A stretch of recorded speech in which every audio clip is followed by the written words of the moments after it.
asalaamaaleykum wa rahmatullahi wa barakaatu mbokki jullit yi ñu ngi leen di nuyu di leen ziar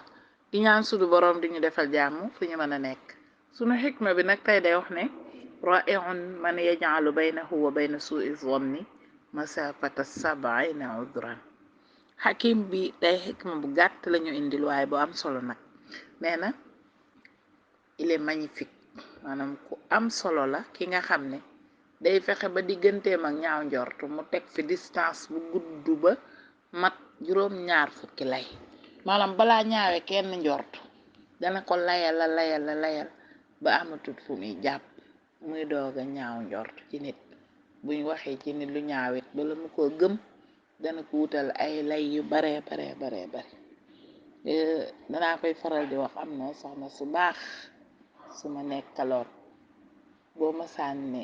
bu ma saan dégg ñu ne diw de lim def ëpp na def na nangam mu ne subhanallah loolu moom diw defu ko loolu moom diw defu ko ñu ne ko moo ko def di indil ko ay leeral ak ay ngëmtu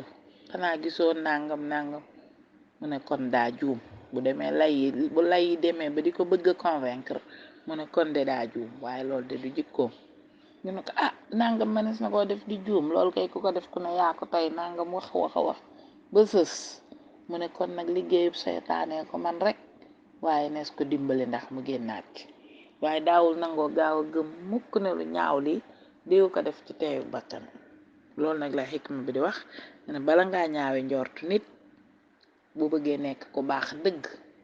danga ko layal lu mat juróom-ñaar fukki lay ba amatoo foo laye nga door nangu ne moo def safaan te àdduna fi ñu nekk bu fekkoon ni ñëpp noonu lañuy def léegi lu ñaaw wàññi ko bu baax a baax ndax ki yëg ne moom def na lu ñaaw waaye ndekete de ba mu àggee ci diw ak diw de ku ci ne danga koo weddi layal nga ko wutal nga ko ay lay ba tuddeel nga ko njuumte loolu bu ko déggee te dereti gor di daw ciw yaramam dana fexe ba dootu ko defati mukk ci àdduna dootu ko defati ndax nit ñi léeg-léeg mu am nuñ la jàppe danañ tax dootoo defati luñ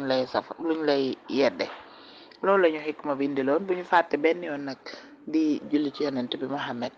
allahumma salli wa sallim wa barik ala sayidina wa maulana muhammadin annabi lummi wa ala alihi wa sahbihi ñuy sant ñëpp di gërëm di jégglu